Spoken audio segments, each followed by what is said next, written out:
Okay, let's have a conversation about Taylor Swift. Let's do some ethical hating. There is a large industrial complex online of people talking about Taylor Swift, very happy to see her downfall, whatever degree there is a downfall. Fantano just put out a review of her album. He gave it a 4. He wasn't as vicious as certain people are being online. Certain people aren't even being that vicious and are being construed that way. What am I saying? What does it all mean? I don't know, but here's my main takeaway. And I'm going to try to substantiate this, but it's going to get a little bit abstract. Just try to follow me, okay? The entertainment industry in America is dying. It is a dying industry. When I say that, I'm not trying to say that tomorrow emerging from the ashes will be the perfect entertainment industry that represents the people and the people's will. I'm not trying to say that the entertainment industry will not eventually adapt and turn into a new, stronger entity, or at least an entity that can last for another 10, 20, 30 years. What I'm trying to say, though, is there are significant shifts that have happened, that are happening. And the entertainment industry, which previously would have been very savvy at noticing those shifts and capitalizing off of them, is now completely at odds with that, is now completely unable to do that. My other point is that this matters a lot because it is a reflection of American empire. It is a reflection of geopolitics. It is a reflection of this political situation we're living in, which is focused on the realities of income inequality and violent imperialism and, what we can call corruption. So first, the American industry of entertainment, the American entertainment empire is dying. It is in a worse and worse position in terms of the thing it's supposed to accomplish. And 2, that matters because the thing it's supposed to accomplish is fundamental to the goals and the values of the American empire. What I'm saying with these 2 points comes down ultimately to 2 things that the American entertainment industry no longer can do. The American entertainment industry has lost its ability to co-opt dissent, and it has lost its ability to co-opt diversity. Both of those things were central to the kind of cultural control, the kind of culture industry, to quote Adorno and Horkheimer, that the American entertainment industry was valuable for and profitable for in certain ways. Now, profit isn't necessarily the problem for rich people right now. And that's part of the problem in and of itself. That's one of those capitalism contradictions. That might be a whole other conversation. But in terms of the ability to get people to feel like the empire itself has what it needs, has what they need, the entertainment industry has always been really valuable. Very, very good at that.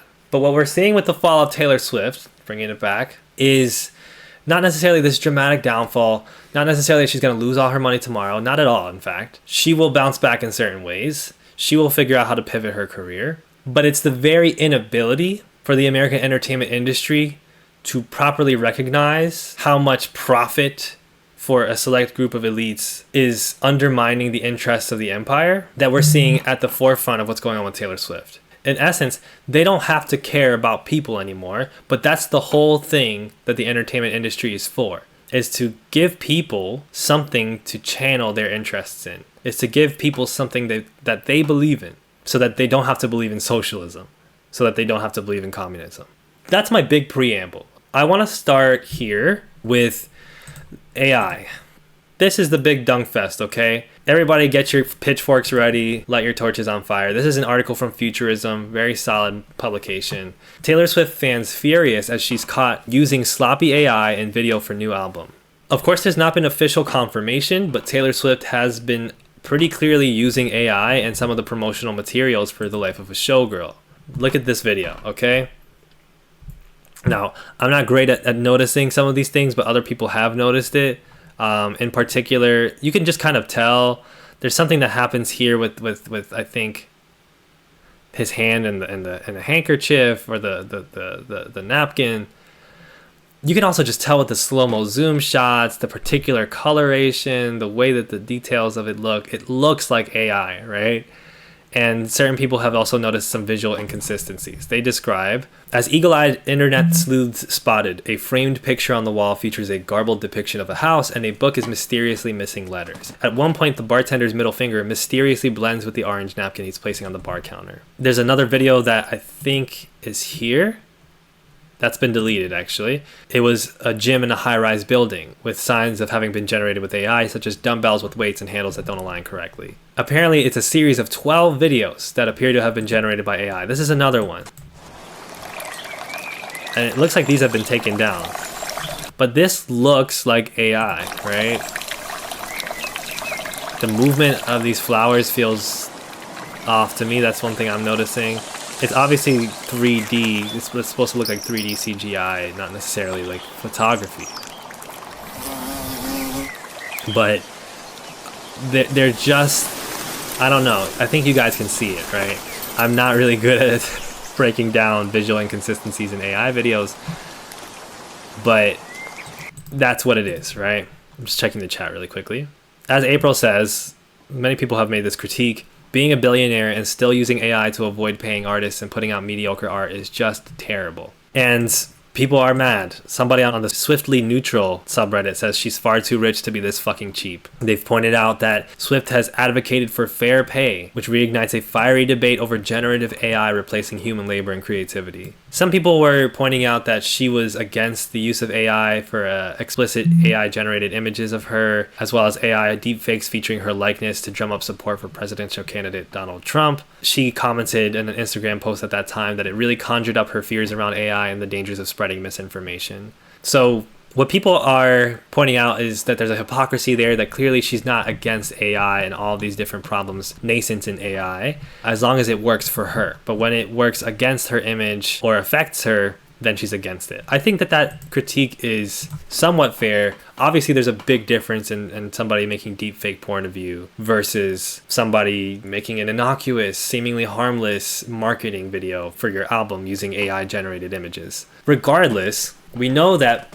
the use of AI is harmful towards artists in the artist industry, especially as currently designed. There can be a lot of conversations about the potential usage of AI, the potential that AI has for creativity and development, the potential that AI has even as a tool to help folks with disabilities, which in certain cases is relevant now. But for the most part, actually existing AI is nothing short of the most corporate bullshit you've ever seen, the most labor-breaking shit you've ever seen, the most union-busting shit you've ever seen. It is dominated by venture capitalists who wants to completely eradicate any type of organizing against income inequality. It is used to shake people out of their jobs. It is used to replace a lot of labor and to avoid paying for people's labor as artists and in other facets. It is owned by specific companies that take up massive amounts of energy that destroy the environment in many different ways to create data centers to handle these AI programs. And the people who own those companies are aligned with MAGA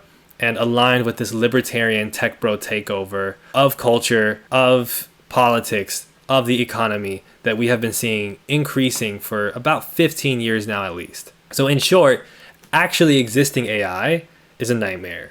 Actually existing AI is exploitation.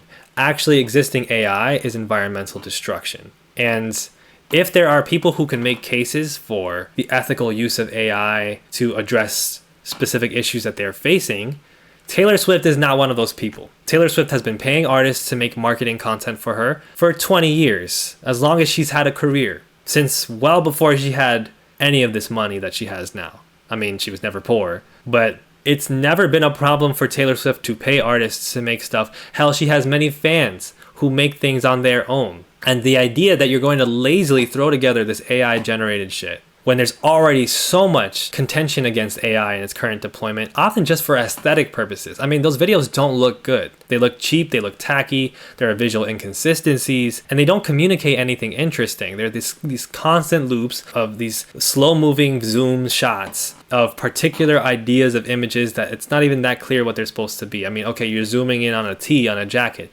You could make that jacket and show it on camera like this, Life of a Showgirl, and have instantly more of an impact, instantly more outreach to people by doing that, Taylor Swift, than making some sort of CGI animated video of it. It's absolutely mind-boggling. But it's mind-boggling only if you don't look at it from the lens of capital. If you look at it from the lens of capital, it's very obviously sensical. Taylor Swift, by using AI is aligning herself with a very profitable industry that is currently making up a very significant bubble on the stock market, that has spent so much time and money convincing, and not necessarily convincing, but politically convincing political leaders that it is the forefront of new technology, that it is the revolution. It is this massive sunk cost fallacy project to which anyone that aligns is rewarded by these extremely powerful people dealing with that sunk cost fallacy project. In other words, everybody who's got money, everybody elite, has sunk a lot into the AI exploitation grift. They have sunk their resources into it. And so, as a celebrity, rejecting the use of AI puts you in the bad graces of a lot of people with power and money. Embracing the use of AI is a great way to close extremely profitable business deals, to remain in the good graces of the elites, to keep certain stuff out of the media that you want to keep out of the media, etc. It's politicking, because the economy is politics. Economics is politics, right? So it makes no sense from the perspective of, I'm an entertainer. I have a fan base. I want to make content that my fan base enjoys. I want to curry favor with people, to build my fan base. I want to curry favor with people so that they like me, so that they buy my album. It makes no sense from that standpoint. It has done nothing to engender even support from the most favorable people, right? Fans of yours, Swifties, are looking at this and they're like, I think this is exploitative. You're talking about people who oftentimes are conditioned to buy like 20 of your albums just to get all the different versions you've created of it. You're talking about people that will show up, you gotta see this, show up to a live screening of your album that is just lyric videos. This is just a lyric video, which I wouldn't be shocked if some of this was AI. I wouldn't be shocked. Like, you're screening lyric videos from your songs on your album, and people are buying tickets, I think for like $20 to go see it. In this economy, and even among that group of people, you have a lot of folks who are like, this is cheap. Folks who are very ready to get slapped in the face by you are drawing a line. And you have to wonder how that doesn't reflect a significant shift, how that doesn't reflect a significant downfall in the American entertainment industry. Let's be honest here, folks. Over the past couple of years, we have seen massive pushback / downfalls of artists like Taylor Swift right now, which we'll see how this bears out, but this is a really bad moment for her PR-wise. It's a really bad moment for her on social media. For Drake, who is the male Taylor Swift, you have seen the downfalls of entertainment industry executives, namely someone like Diddy, whose sentence, by the way, was way too fucking short, and none of these downfalls mean these people won't make money. Be very clear. But the downfalls of the public image and public support for these folks, someone like Diddy was crucial to the 90s and 2000s for American pop culture. Absolutely crucial. Now that guy is a joke. That guy is public enemy number one in certain spaces, right? You're seeing boycotts of Disney by libs because Disney ABC decided to fall for the silliest intimidation tactic against Jimmy Kimmel because they're that in league with each other. You're getting to the point where folks are like, I'm canceling Disney Plus. I'm canceling my Disney vacations, which, by the way, have been under scrutiny for a long time. If you've seen any Jenny Nicholson videos, you know what I'm talking about. You're seeing all these major media entities, the MCU, speaking of Disney, right? What happened with the Star Wars series? You're seeing them become regarded as, at the very least, controversial, and oftentimes as cheap, as conniving, as destructive, as completely fallen from grace. You're even seeing that certain folks who have been getting the push from the industry as the next up, which is a very crucial process that the industry undergoes. Certain of those folks have already experienced downfalls because of their ridiculous public image initiatives. I'm speaking about Sydney Sweeney, of course, who nobody was set up in the history of American media for a generational run as an actress more than Sydney Sweeney. Sydney Sweeney in 2012, coming off of the heels of season 2 of Euphoria, is like the biggest actress in the world. In 2002, in 1992, this is your quintessential rising star figure. And now, because of her bizarre business decisions that are motivated again by this polarized political landscape and specific, directions that elites have gone in, she's essentially at this point where her public favor has gone down a lot. Benson Boone, somebody mentioned, Wong Wayne in the chat said Benson Boone, the Benson Boone of it all. Benson Boone is your quintessential up and coming next pop star. He's, for a white boy from Utah, reasonably charismatic. He has a great voice, he's got a great body, he's hot, and they put all this money into him. He was even on American Idol for a period of time. In 2005, that guy would have went like this, at least for like 2 or 3 years. In 1995, forget about it. That guy would have been, Robbie Williams in the UK. That guy would have been Justin Timberlake. Today, he's essentially a laughingstock among folks who are actually discussing it on social media. And the profitability of it, the insulation from cancellation of it, does not equate to this being irrelevant. It does not. And to explain why I say that, there's a few things that I want to go over. But it's really going to be more of an abstract conversation about the nature of empire. So what were the points that I was making earlier? The American entertainment industry has lost its ability to co-opt dissent and to co-opt diversity. Those were key functions of how the entertainment industry worked when I was growing up. Let me explain what I mean. So, dissent. In 2005, when I was growing up, if a celebrity was in a controversy, that controversy would have been fueled by the tabloids. It would have been significant news for the biggest media entities. And there would have been a whole, plot line, essentially, that all these different facets of the entertainment industry, particularly the media, but also within, the creation of the art, to address this. So Britney Spears, when there was a popular downfall of Britney Spears in the media, that was all propelled by media entities. It was media entities covering her, particularly tabloids, over and over again, and music journalism entities that were critiquing her music, that were ridiculing her. And look, I'm not getting super deep into the research here, so you can feel free to sort of provide a counterpoint, a counter argument to this. Maybe you can look back and find there wasn't quite as much dissent as you're saying. But I think it's not unreasonable to say that the downfall of Britney Spears in popular culture was entirely an entertainment industry effort. The entertainment industry made her and it broke her. There was that pressing interview with her on, what was it, CBS? You guys kind of know what I'm talking about, right? Was it on 60 Minutes? Was it Barbara Walters who interviewed her? Yeah, it was Barbara Walters who sat down and had this rancorous interview with Britney Spears, taking her to task for being a bad role model to Americans. She had a really difficult time with that emotionally. The American entertainment industry created the dissent for you. It created the plot lines for you through which your anger at celebrities could be directed. If you wanted to call out a celebrity, if you wanted to say a celebrity was trash, a pop star was trash, then you had a plot line. Same thing with an Amy Winehouse. Same thing to a certain extent with Kanye West in that original downfall of Kanye West, right? The Taylor Swift one, ironically. The media machine made so much hay out of that. They had articles for days off of that. It was all that you could see on any tabloid, on any entertainment news program. Fast forward to today, and we're seeing, in certain ways, this downfall of Taylor Swift. But what are the tabloids doing? What are the media publications doing about it? Let me show you what I'm talking about. These are just a few examples of these massive TikToks, for instance, talking about Taylor Swift, Life of a Showgirl is a portrait of moral collapse. This content creator is pretty cool. Musically Bad, a music theory disaster. Taylor Swift's new albums, etc. Massive social media presence for this, right? Google Taylor Swift, right? First thing you see is, finally, everyone can say bad things about Taylor Swift, sure. But even in the text of articles like these, there is a theme of parasociality as the problem.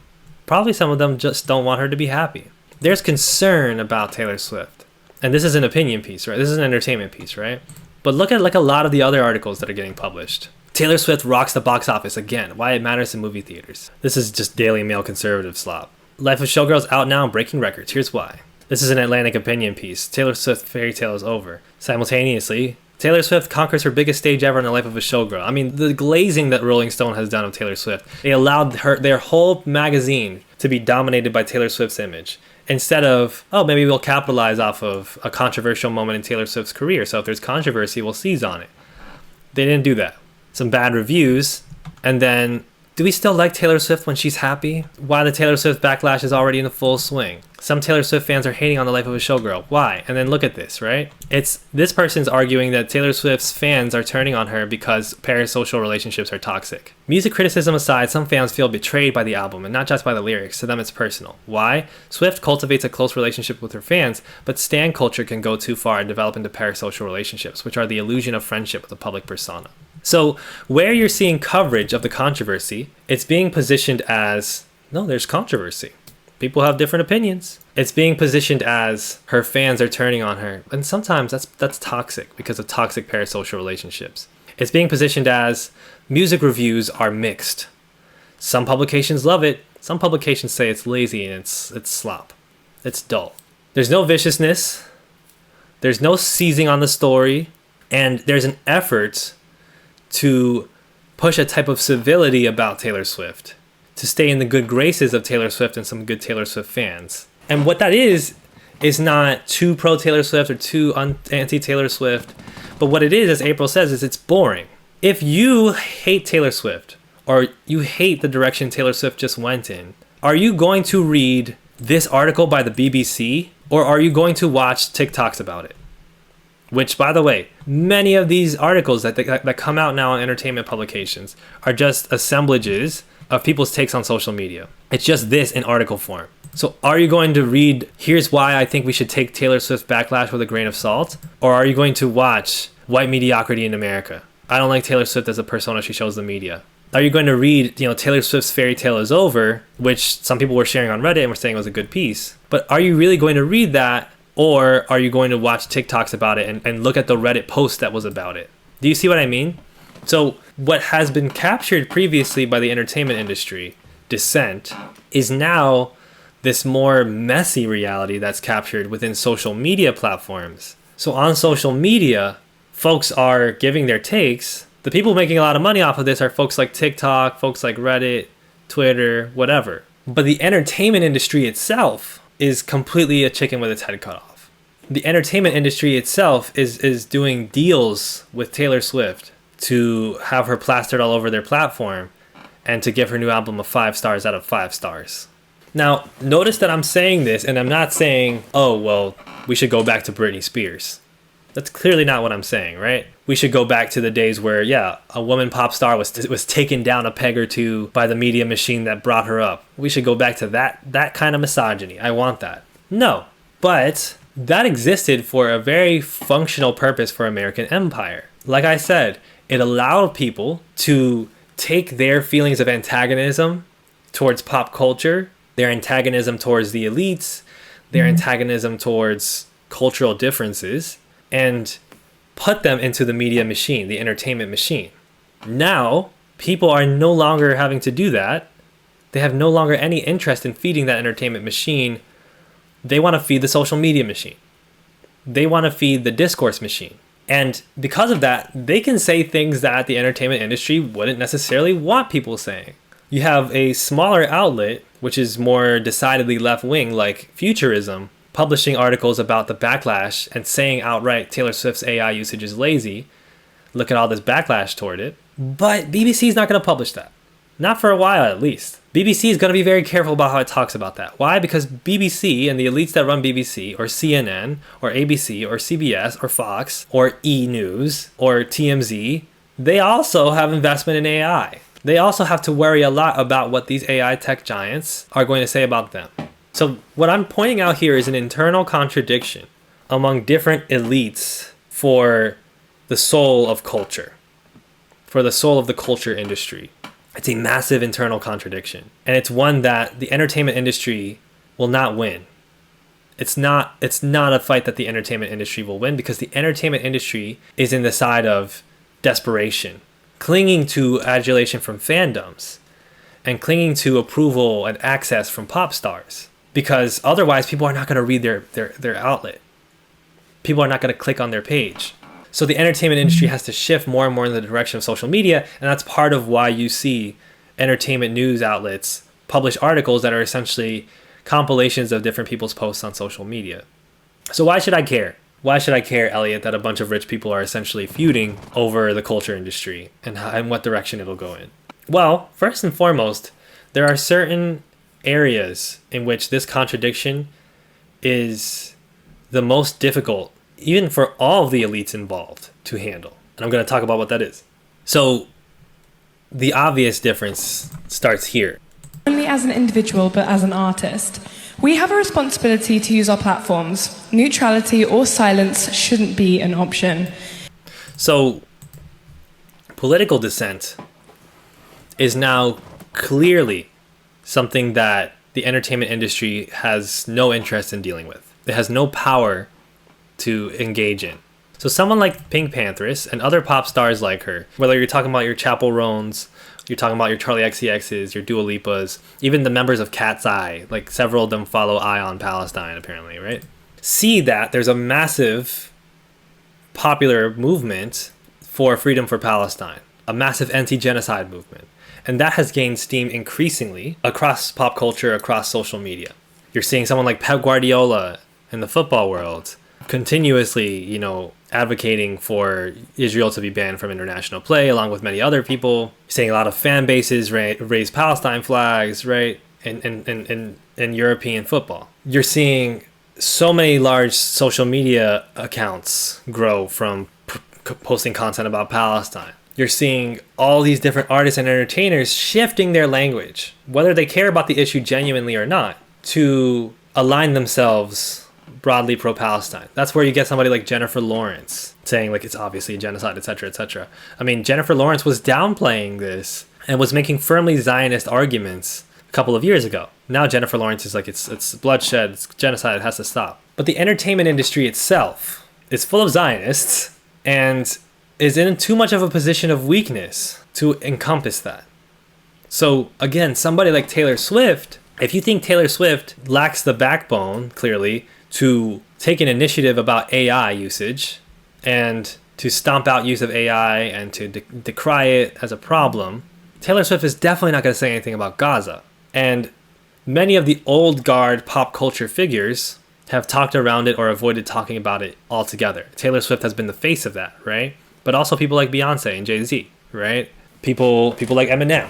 Now, what that indicates is that popular dissent within the United States is, again, being ignored or outright dismissed by the entertainment industry that used to harness it. It used to be a thing that the entertainment industry would talk about politics in a very passive way. So the entertainment industry would go out and publish articles about anti-war celebrities and anti-war celebrities feuding with pro-war celebrities and different political divides. But for the most part, it didn't really feel the need to shift drastically. It saw that the vast majority of people were anti-war in the entertainment industry. It saw that Americans were kind of split on the issue. And it continued to just focus on finding ways to hate on celebrities from an interpersonal perspective, right? To create mechanisms of dissent for celebrities that were based off of how their personality seemed. So someone like Amy Winehouse and her drug usage, and Britney Spears and shaving her head, right? But now people have a very different political understanding. Because of social media, they're able to access content and perspectives about international politics that are very different than what they're used to, or what they would have been used to like 20 years ago. And so because they're going to social media first for their culture, and because social media is an international realm through which people of all different elite interests can have all types of sway, what you have is that different entities with power are taking big spaces on these outlets, posting about Palestine, and then in turn, people are seeing the American outlets that they're used to seeing, the American powerhouses that they're used to seeing, utter very weak, if not utterly repugnant points about Palestine. Do you see where I'm getting at here? So you turn on CNN and you see that they're still friendly with Israeli talking points about the genocide, dismissing the potential that it's a genocide, both siding the issue. And then you're seeing that Al Jazeera, which is a company founded in, say it with me, Qatar, is posting constantly about the genocide happening in Palestine. Publishing constant videos and bringing up certain different talking heads who are actually outcast from the Western media industries, namely someone like Mehdi Hassan, as like the faces of this discourse, this dissent against Israel. And you're seeing this rift within the celebrity world in America and in the West of what direction to go in. Do we go in the safe direction and try to do what the American media empire has been doing, which is kind of avoid talking about these controversial issues whenever you can, and try to focus on the interpersonal aspects, try to focus on marketing? Or do we go with where social media is going? Well, we would love to. We've been trying to go where social media is going, but we fundamentally can't, because we're too in league with Zionists. We're too in league with Zionist imperial power, which, by the way, is very concentrated in the United States, right? Zionist power is not this anti-Semitic stereotype of a bunch of Jews throwing money at people. Zionist power is an imperial project carried out by the West, primarily dominated by American interests. You have all these people now that make movies, and they're war movies or they're MCU movies, and who do those movies consult when they're making stories about military? They're making stories about war and geopolitics. They consult the American military. They consult American police departments. That's a fundamental pillar of the American media industry, and that exists because it's a great way for the American military and the American police forces to manufacture consent. But now manufacturing consent is actually at odds with building a fan base and building a positive reputation among actual consumers. Do you see what I'm getting at? So it's what I'm getting at, again, is kind of complex, but in essence, you're seeing now that there's this new guard that has gotten less and less, if anything at all, from the establishment media. That's like, well, fuck it. I'll just have a little bit more integrity and talk about Palestine. I'll go on Al Jazeera. I'll go on Zateo. I'll make my own media outlet. That's what I can do now. The American entertainment industry no longer has this monopoly on how you get to make content about politics, on what issues you focus on how you get to talk about the military. And so the influence of the American entertainment industry has waned significantly, and there's not really a great way to substantiate it or talk about it because the American media industry won't talk about it. That's fundamentally a bad idea for them to cover that. But the fact is that somebody like Taylor Swift being so silent about Gaza, becoming so silent about multiple political issues, becoming a billionaire, having her private jet usage published and publicized for all to critique, and then using AI, none of that is stuff that would have made sense 20 years ago as a problem, because the American entertainment industry would have such a monopoly over those narratives that people would just be manipulated not to care about those things. But now, because there are all these competing interests, and because social media and the social media barons are the people who own the culture industry now, essentially, now there is no one way to think about it. And now there's all these different ways that you could be tapping into popular sentiment that are just being left on the table. So this is me kind of ranting about the American media industry falling apart, the American media industry not being able to co-opt dissent. It fundamentally cannot co-opt dissent. It's trying. That's what the liberal Zionist sort of realm is trying to do, is it's trying to pivot the American media and entertainment landscape to be like, guys, just say you're against genocide, say you want a peaceful solution, and leave it there. And there's still significant contingencies within the industry that won't do it because it doesn't work anymore. It doesn't work anymore. That empire is no longer as functional as it used to be. It is now way more at the whims of profitability. It is now way more at the whims of appealing to specific social media barons and tech barons and MAGA. So it has to fundamentally alienate its own role in society. It has to give up the ability to control people's thoughts.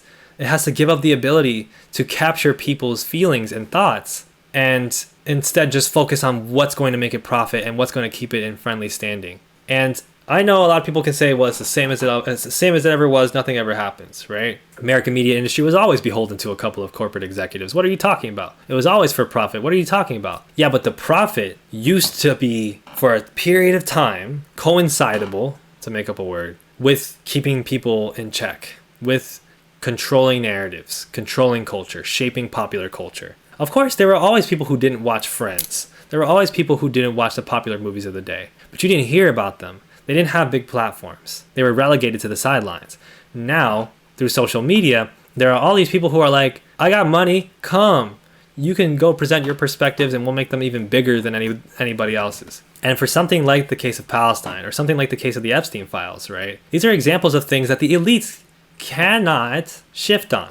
They have to sink. They have to stand in the quicksand, because the only alternative is revealing like who's really on the Epstein list, which is a lot of people's favorite people, right? Or a lot of people's, necessary executives, let's say, or standing against Zionism, and a lot of people are reliant on Zionism. So they have to die with the empire. But the empire is dying, and that doesn't mean that America is going to disappear in 5 years. It doesn't mean that it's not going to adapt and shift eventually. But we've never seen the American entertainment industry and media industries be this slow to adapt to popular sentiment. It's never been this hard for them to do it. And the longer that they take to react, to act on the sentiments of people, of the popular sentiment, the harder and harder it will be for them to get anything close to what they had before. Now, people in power will remain people in power, capitalism will remain capitalism, all of this. Those are separate questions. But as far as the American media empire and entertainment empire that we had 20 years ago, it's no longer there. And my other example was with diversity. This is a perfect example, right? Do you remember the Sydney Sweeney American Eagles jeans things? I think you do, right? I'm sure you do. We talked about it here. And do you remember how Gap made this ad with Cat's Eye, and it was acclaimed essentially as like a counter argument to the American Eagles Sydney Sweeney jeans thing, right? Do you remember that? So what's funny about that is that 20 years ago, the Gap ad was the standard. 20 years ago, 30 years ago, the 90s and 2000s, it was just common sense that companies would make ads appealing to all the different ethnic groups. Companies would make ads that had diverse people, in them. Diverse people, that had people of diverse backgrounds in them. It was common sense. And now companies have to hold their breath and tremble in fear in order to do that, because the elites that fund these companies, that own these companies, or that are necessary collaborators with these companies, half of them have hitched their wagon to white supremacy, to narrative, white nationalism. Damn. Okay. Half of them have hitched their wagon to white nationalism, to MAGA, which is fundamentally bad for business, right? It doesn't matter if the stocks go up for a day. That's called a pump. Fundamentally, you're alienating your consumer base. And the bet that they've made is that they've entrenched so much ubiquity. They're so accessible. They have so much money, and they're getting so much venture capital that they don't have to care about people buying their product. They don't have to care about alienating 80% of the people who buy their product. They don't care. That is a big deal for an empire, because an empire necessarily manufactures consent, or at the very least maintains enough consent to stay around. That's how it stays an empire. But an empire is just blatantly saying fuck you to certain people, which that American Eagle ad was a fuck you. All you white folks who missed it, who were like, this is not a big deal, you guys are dragging it. Well, it turned out Sydney Sweeney's MAGA. And it turned out the person who owned the company, like we were telling you, is MAGA. And it turned out like multiple other companies are going in this direction where they're appealing to this MAGA crowd, because it represents this fan base / this consumer base, this capitalist base that they desperately wants to be in the good graces of, even if it says fuck you to the majority of people. The entertainment industry is the best illustration of that. 20 years ago, I saw this video on TikTok of like the best songs or the biggest songs from each month of 2006. And it was unbelievable, folks. It was Neo, So Sick of Love Songs. It was Sean Paul, Temperature. I'm not going to sing in a bad Jamaican accent. That would be offensive. But you know the song. There was Rihanna. There was Beyonce. There was Christina Aguilera, Ain't No Other Man, produced by DJ Premier.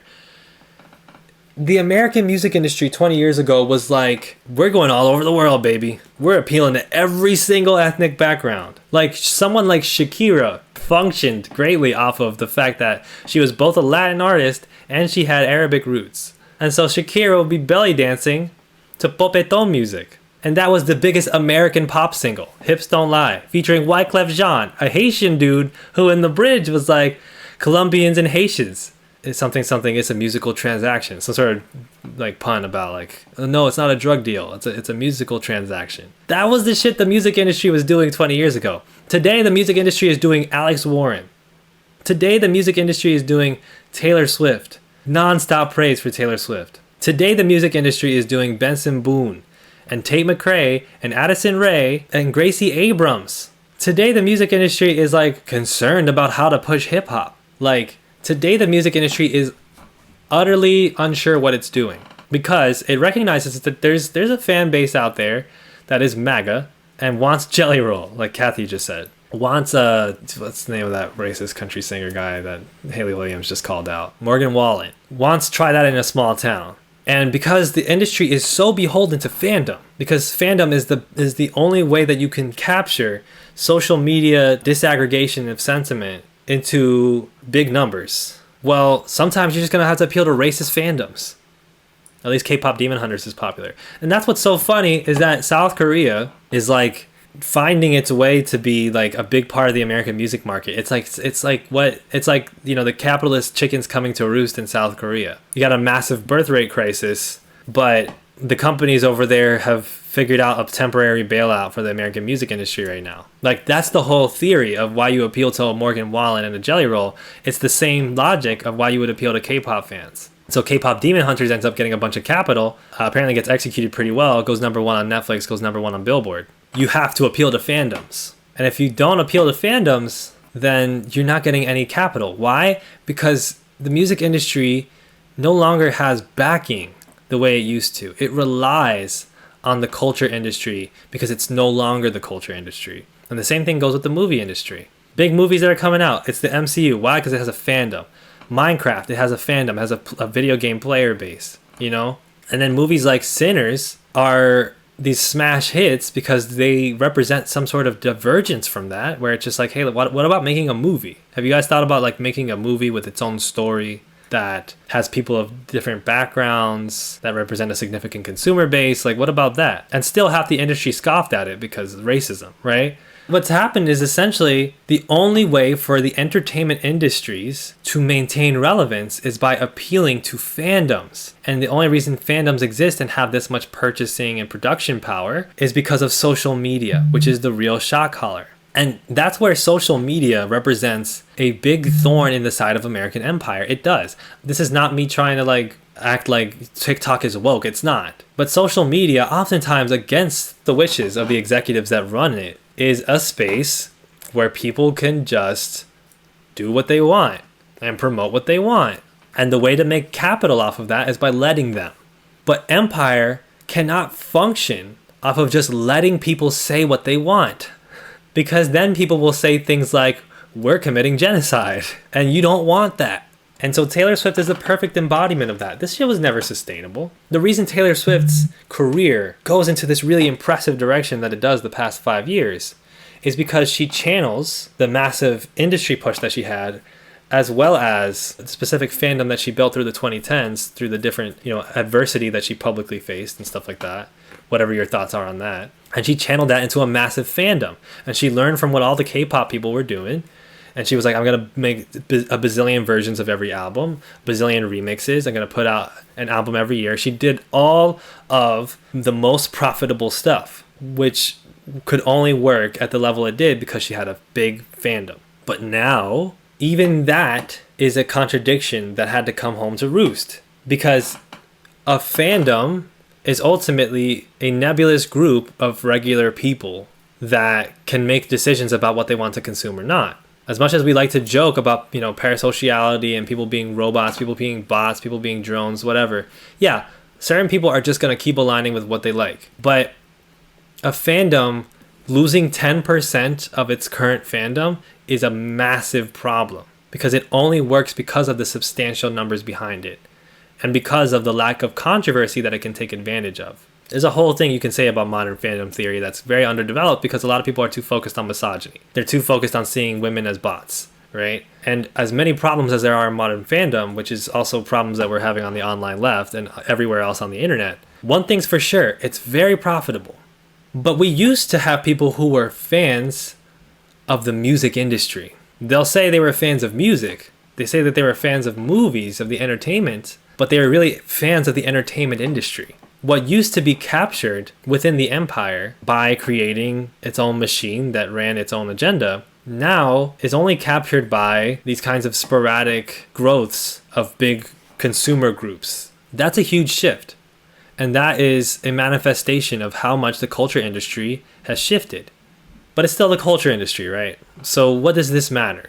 It's still capitalism. It's still late stage capitalism. Everything's still getting worse. The rich are still going to get richer. The poor are still going to get poorer. We've all heard this before. And the idea that a woke enough fandom is going to save the world might seem pretty ridiculous to most of us. As with the idea that Taylor Swift is in this downfall in the sense that she's just going to disappear. But what's really striking, and an hour into this conversation, what really matters about this is that empires rely on imprinting their values on their subjects. It's a constant conversation that I have on this channel, right? Because I cover pop culture stuff, or I cover entertainment stuff. And every time that I do, there's at least 5 men, and it's usually men, who are like, this doesn't matter. This doesn't matter. Oh, this is so obvious. This is so obvious. I'm above this. We're above this. This isn't politics. This doesn't matter. And they'll do it in the smarmiest way too. It's always like, I saw somebody do something like, so we're surprised that a billionaire checks notes. They always do the checks notes thing. I can't stand it. Checks notes exploiting people. We're surprised that billionaires are exploiting people. Why don't you talk about something that really matters? It's like, okay, like I never talk about capitalism. Okay. And you've read Society of the Spectacle, so clearly you understand that talking about capitalism is way more politically relevant than talking about Taylor Swift. Clearly you've understood Society of the Spectacle very well. I don't know, we can get into that, right? But the thing is, culture does matter, obviously. People disagree to what extent. Literature, art, entertainment, these things matter. And the best way for me to illustrate this, actually, in this last part of my presentation, my talk with you today, is to talk about Rome.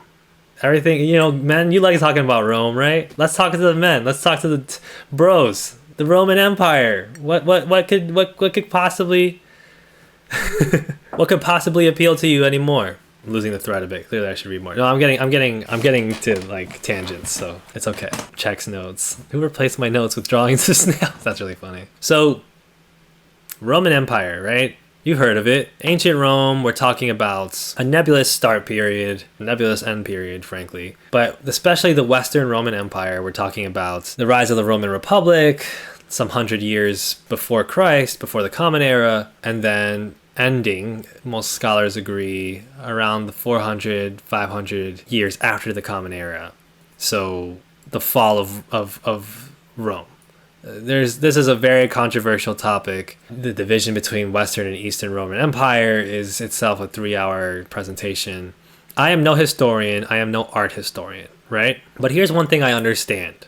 Rome, as an empire, invested a significant amount into its art and its entertainment. There was not just money thrown at art and entertainment, but there was philosophy thrown at everything from architecture to statues to arenas, churches, different arts, poetry, literature, right? Literature was essentially poetry, right? The things that they invested were meant to communicate values of the Roman Empire.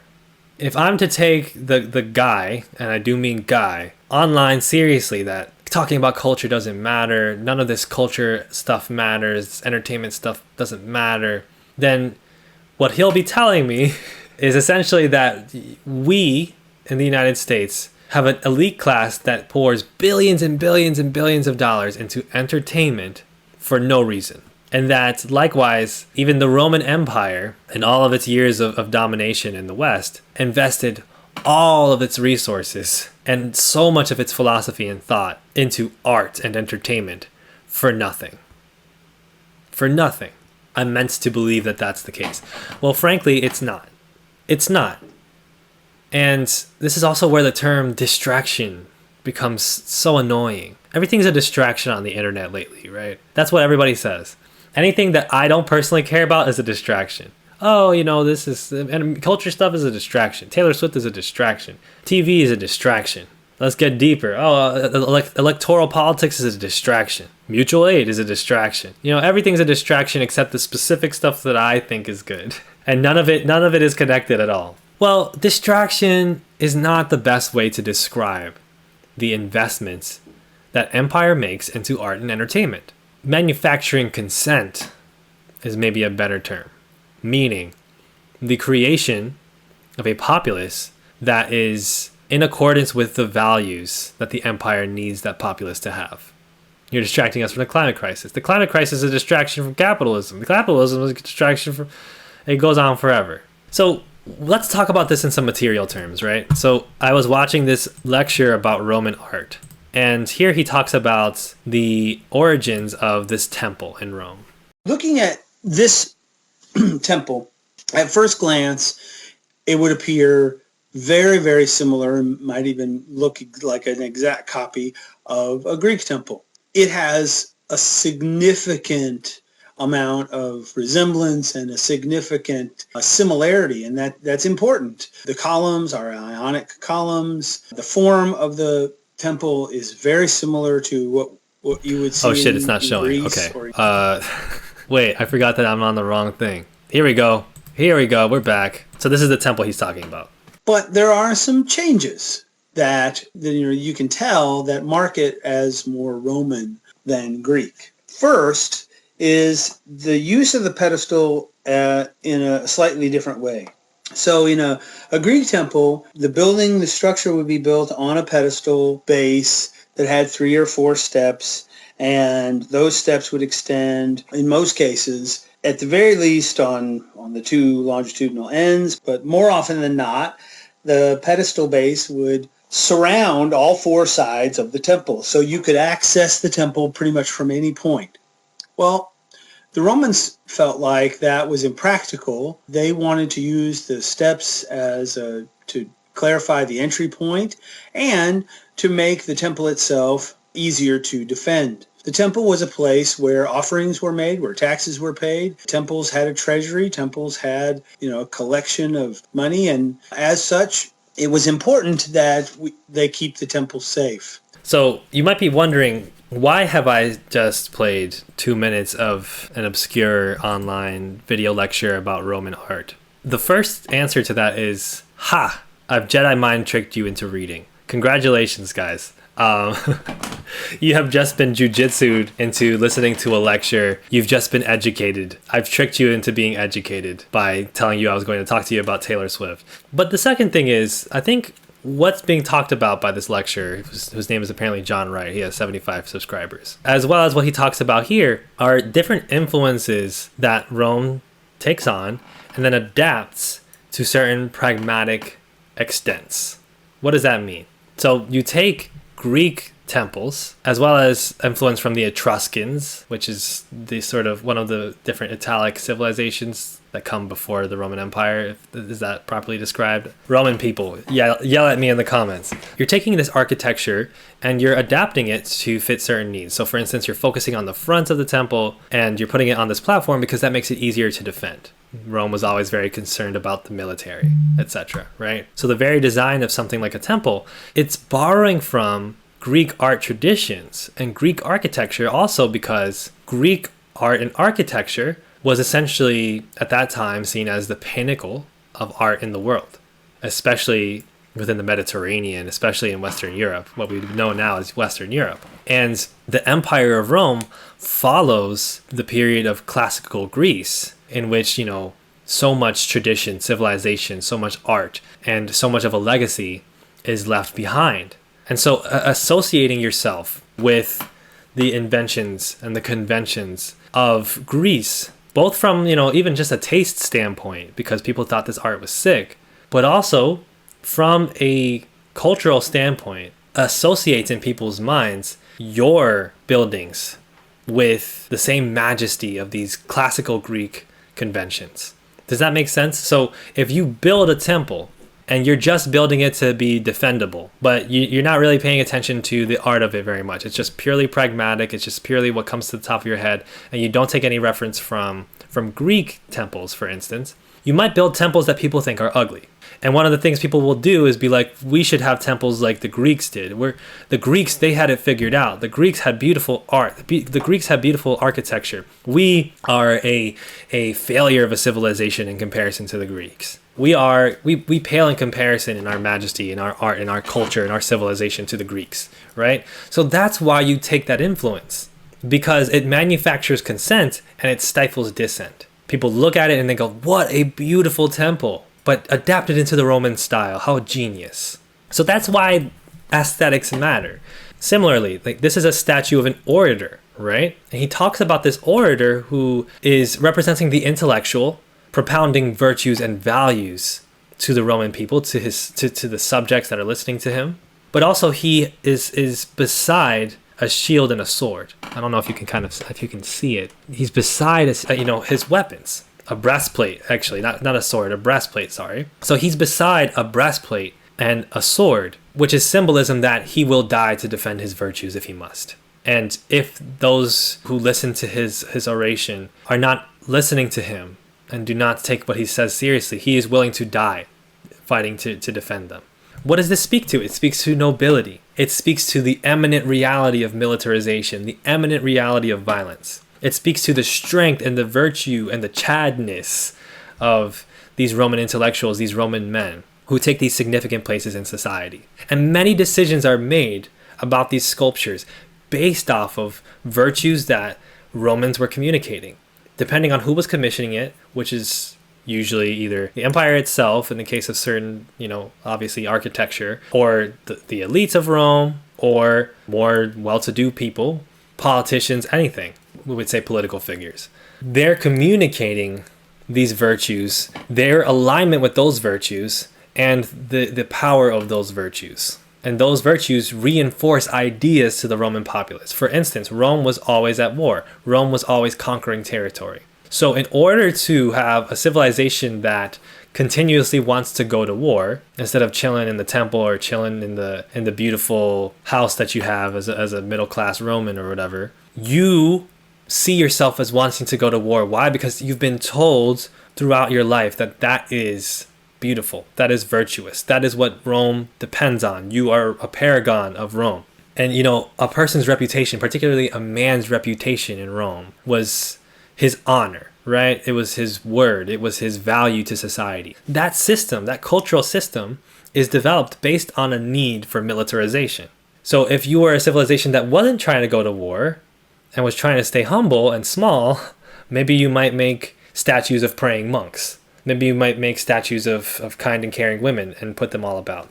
Of course, there were statues of kind and caring women in Rome, but Rome was filled with statues like this. And so many decisions were made on this behalf. There are statues of the patriarch, right? The patriarch is such an important figure in Roman society because he was the organizing force of the family. He was the person who, through his own labor, his own contributions to Roman society, brought wealth down to the next generations of Roman society through his fighting. And so there were statues built within a house. If you lived in a middle-class home in Rome, there would be sculptures made of the patriarch of your family. And that would go down generations so that the son of that patriarch who becomes the next patriarch looks upon that statue of his father and thinks to himself, this is the image of the person that I'm supposed to be. Also, flaunting wealth was a very important thing. So in some of the frescoes that they find from the remains of Pompeii, the frescoes, like the paintings on the walls of some of the houses in Pompeii, these were like well-to-do people who had their money more recently. And in order to communicate their standing in society, which otherwise might not be assumed of them,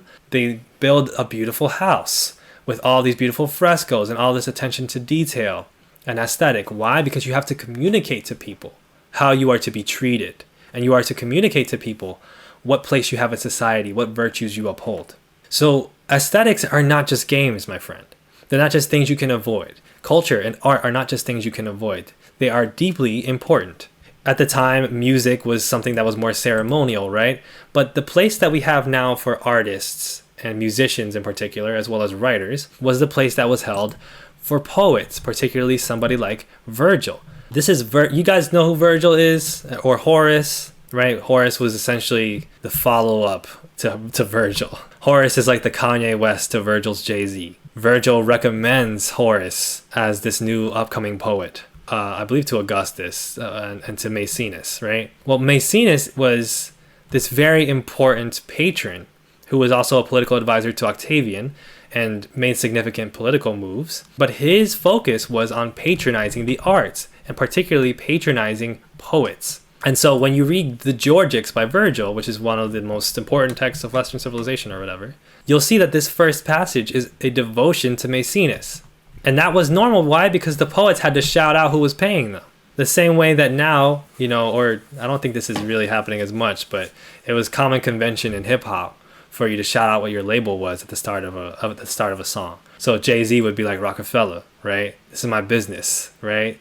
My business imprint. A poet was behooved to begin their poetry with essentially thankful prose of their donors and to use the most beautiful and flowery and creative language to do so, and often would include the patrons in the poetry as characters, side characters in the poetry. Another thing people would do is in their houses, when they would have these frescoes, these paintings, and these sculptures, they would be of members of the family. So imagine that you have a statue of your dad as Zeus.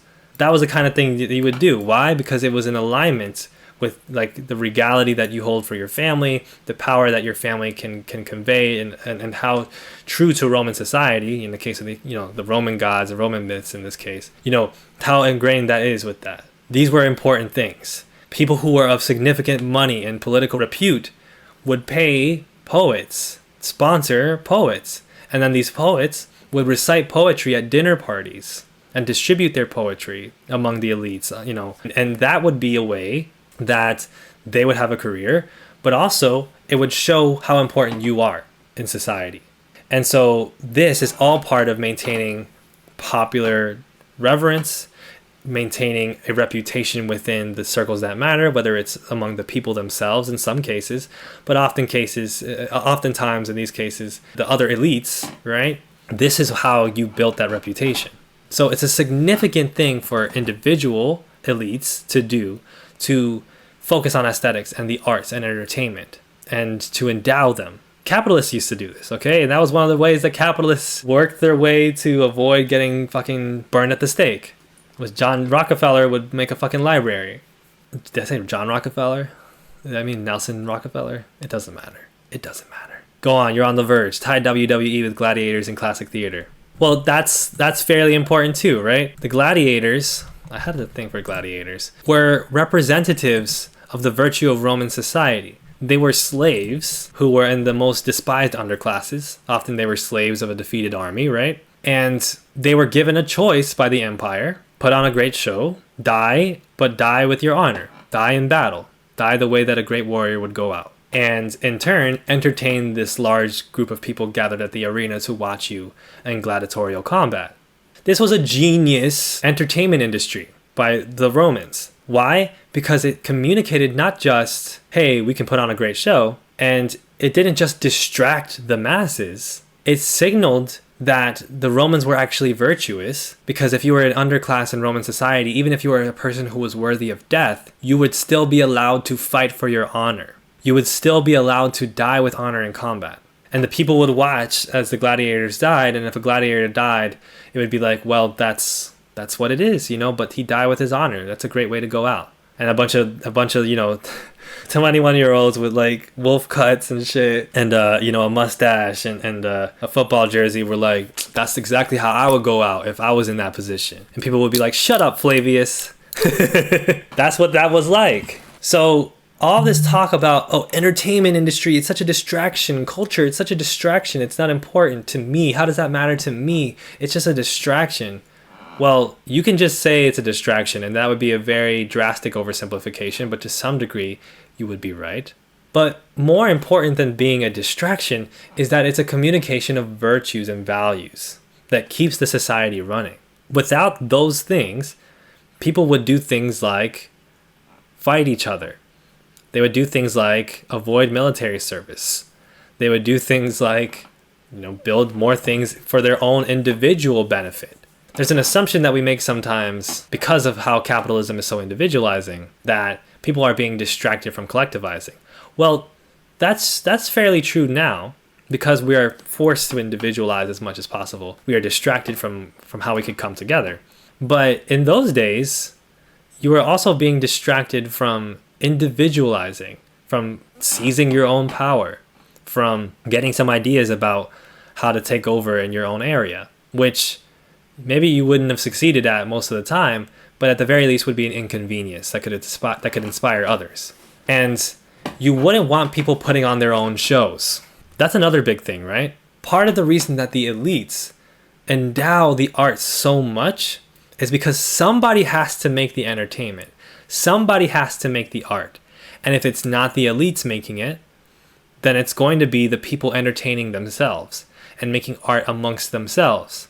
And you don't want that, because then they'll make stuff that will not be in your interests. Then they will make stuff that will allow them to collectivize in all types of ways, or allow them to get bad ideas. Then they will, pay less and less attention to the importance of the empire and place more and more value in the artists without any connection to the empire. All that stuff is, and the last thing with capitalism is then you're leaving a lot of money on the table. You're leaving a lot of profit on the table that you could be getting. So the functions of empire, which are not superfluous functions, they're very necessary functions of empire, are often in grave contradictions with the functions of capitalism for various reasons. Capitalism contains with it several contradictions. And what we're seeing now with the American entertainment industry is those contradictions coming to roost a little bit. That's why the American entertainment industry is having this downfall, even as capitalism reigns and all these things are happening, because this pursuit of profit, this focus on profitability, this focus on making your numbers look a certain way so that your investors remain on board, and in turn also not upsetting those investors. That's fundamentally contradictory in many ways to the necessity of empire, which is certain things we're going to have to invest in just so people stay busy, just so people stay happy. If we can make people happy, then they won't kill us, right? But if you're focused on making profit, and if you're focused on not upsetting your investors, then that's less and less focus you place on making people happy. And that's a problem. It's a problem for American empire. And it's a representation of whatever comes next. Who knows what it is? Whatever comes next, the entertainment industry is going to be completely different. It's either going to make huge adaptations and huge reforms, or it's going to fade into irrelevancy and a new type of culture industry will emerge that will serve purposes that do not necessarily benefit the American empire, which is what we're starting to see happen. Now, a couple of things before I get into my last point. No, that does not mean the revolution is going to happen. The revolution is not some sort of singular event. The revolution is not always on the doorstep. We're not in a revolutionary situation, no matter how bad shit gets, because the elites are not fighting enough. And because the people are still focused on the reforms that they need. And you can take that seriously or not, but the point that I'm trying to say is this is not me celebrating necessarily that like now these Chinese companies and these Qatari companies and these Saudi companies might take away some of the space that the American empire and its companies were taking. There's a lot to be critical of even as we adapt. This is something that folks have to understand. Even if you are like firmly on the side of US hegemony has to be destroyed, and the BRICS countries and these other empires have to win this fight against it, and campism and whatever, you still have to be very critical about how those companies will utilize your consent, will manufacture consent with you, and what kind of agendas that they have that could potentially be detrimental to you. That's where I'll leave that conversation before we devolve into another weird leftist pedantic argument that we don't have to get into. My main point, though, as I conclude, is this. Fractures are happening. Opportunities are opening. As folks who are middle class and working class, it is our job right now to push our own art, to push our own entertainment, to create for each other and for ourselves something that does not have to be so tethered to empire. There are going to be inevitable concessions. There are going to be inevitable contradictions. But even starting with there's amazing stuff that musicians are doing, like the boycotting of Israel within the music industry, right? The amount of artists that have removed their music from streaming platforms in Israel. That's big, right? But it has to be bigger than that. Start focusing on making your own art. Start focusing on supporting small artists. That shit matters now more than ever, because those small artists now have different mechanisms through which they can build their own thing and not have to be relying on the dying American entertainment industry. The American entertainment industry can't co-opt them the way it used to. That doesn't mean they won't get co-opted by other things, but the American entertainment industry does not co-opt like it used to. It doesn't co-opt diversity, and it doesn't co-opt dissent the way it used to. It has failed at doing that because the contradictions have come home to roost too hard. And so now we have all this opportunity as the elites scramble and try to figure out this next world that they're going to build. We can build so much solidarity that could have a significant legacy for the future. We can build systems of mutual aid, online and offline, that support artists so that artists can make their own shit. That indie art can be, and has been, it's becoming the main way that an artist makes art. Instead of relying solely on one entity, getting money from a bunch of different people and smaller entities and building a successful career that way. Artists during the fall of Rome, I was reading a little bit about this, had to adapt, because one of the things that was happening in the 4th and 5th centuries is that the economy was a disaster, economic inequality was rampant, and patronage was falling out of favor. Resources were dwindling for artists. So private and public funds for artistic endeavors began to recede. This is from Daily Art magazine. So that became a huge source of economic hardship, right? But what artists had to do then was adapt. One of the things that this site says is that they evolved to create more portable works of art, such as intricate jewelry, coinage, and other decorative personal items. Making smaller art that's more easy to make and doing it so that you can do it more often, so that you can make up for not having a big project that's getting a lot of funding. Does that sound familiar? Making your art a little bit smaller and more consumable and more easy to make constantly. That's because it's very similar to what artists are doing now with the internet, particularly with TikTok. I have found some of the most amazing art from TikTok. I have found some of the most amazing musicians from TikTok. I find cool stuff on TikTok all the time.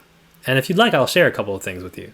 This is an adaptation by artists who are like, there's no way that I'm going to get a record contract. There's no way I want a record contract from an American entertainment industry. There's no way I'm going to get a big label contract, right? So what am I going to do? I'm going to just keep making a bunch of songs, a bunch of previews of a song, and posting them online, and building my own little following. And maybe with a Patreon here, and with some streaming revenue here, and with a side business over here, I can make $5,000 a month. So small gigs, indie artists, buying merch, these are things that are actually politically relevant. Indie music has always been politically relevant, because when you take into account how important it is to the empire to dominate entertainment and art, and imbue entertainment and art industries with their own values, then you get to see just how resistant and how politically relevant it is when an artist is like, I'm not taking that money, I'm making my own stuff, booking my own venues, got my own thing going on. I got my own manager over here, I got a booking agent, I got a little touring company, and we tour and we put stuff out. And there's so many artists that are doing that. We also have to be cognizant that artists are not the enemy of the world. There is an antagonistic relationship within political discourse towards art and entertainment. That has to stop. The idea that art and entertainment don't matter is fake news. The idea that culture and pop culture, which is shaped by art and entertainment, don't matter is fake news. It's bullshit. This stuff has real import. At the very least, because we are talking about real people's lives and real careers. So yes, it matters that you boycott a big artist who is funded by Zionists. Yes, it matters that you use your voice and your platform to continually call out those big artists as they rely on the old empire. Yes, it matters that you put public pressure on them. It matters that you support political initiatives among musicians. It matters. So I'll share a few artists with you and then I'll go. I'm going to start here. I had made mention of this. No music for genocide. Some of you may have gotten wind of this already. 1,000 plus musicians and labels launch a cultural boycott against apartheid, occupation, and genocide of Palestinians. Reject art washing and the music industry's complicity. Join the global movement by removing your music from Israel. This has an impact. Even if everybody in Israel is just like, oh well, I'm going to use a VPN and stream it anyway. Essentially pretend that they're not from Israel in order to listen to your music is impact in and of itself. Let alone the industry pressures that happen because of that. The numerical pressures that happen when you see those drop-offs, right? And here are the many artists and labels that have participated. Amine, okay? There's many of you may know some of these artists, many of you may not. Björk is in this. Black Country New Road. Many of these artists are indie artists or smaller artists. They could be the most sellout and you would understand. But they recognize, because they don't have to rely on the empire and big industry, the big entertainment industry, to make their art and have a career, they can do shit like this. So that's another reason why it's so important. I'll just name some artists that I really love on here. I love By Storm, formerly known as Injury Reserve. I love their records, okay? Zigzagging, great record that they put out this year. Okay. Obviously, I like Björk. Who else? Obviously, I like Hayley Williams. Fontaine's DC, great punk rock band, very vocal about genocide in Palestine. Everybody knows about Kneecap, right? King Cruel, people love King Cruel. Luna Lee has some great records, Rises of the Moon. I know people love MJ Lenderman. Massive Attack, OGs, legends. Massive Attack, they have some big records and they are very influential in like the trip hop electronic sphere. Who else?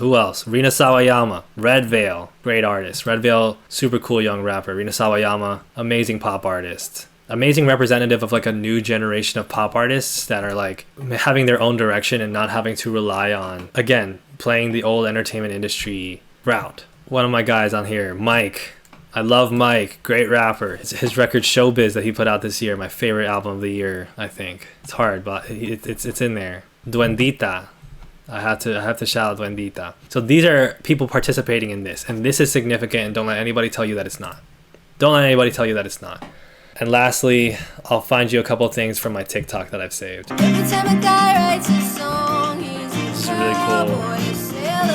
really cool pop folk stuff.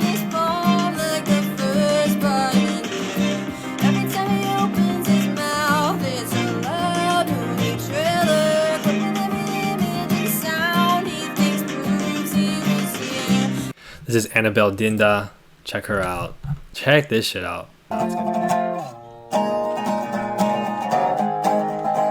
sitting naked on the porch with your ghost. Well, I lost all of that money when they sent your coffin in the post. And they say that the farm, well, it's going to foreclose.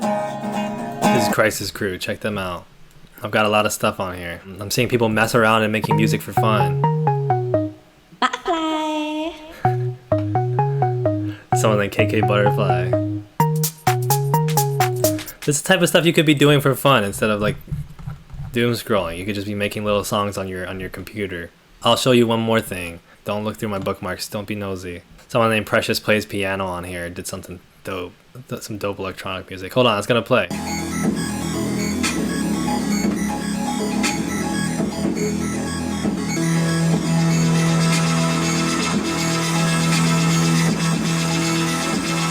Yeah, Crisis.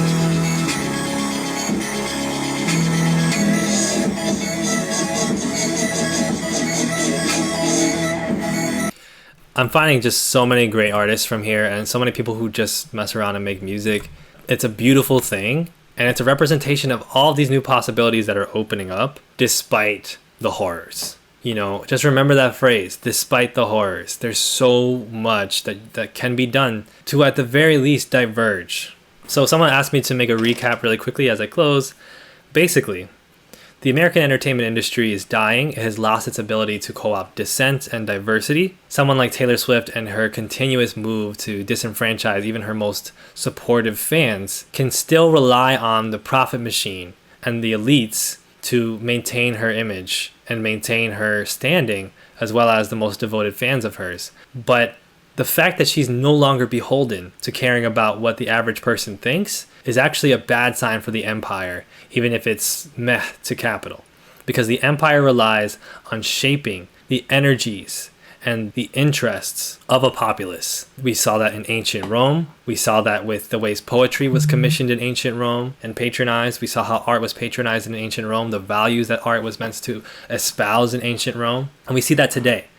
Back in the day, we used to have art that attempted to be very diverse, that brought in artists from all over the world, because it was great PR, great propaganda for America, great propaganda for the American Empire. It had all the people who were affected by the American Empire much more sympathetic towards it, much more open to the idea that there was a space for them that did not have to involve divesting from the American Empire and its machines. We had Hips Don't Lie by Shakira as the biggest song in the world. Nowadays, the American Empire is no longer able to do that. It keeps having a very fraught relationship with diversity, and it's no longer able to generate power for certain artists or for certain ideologies.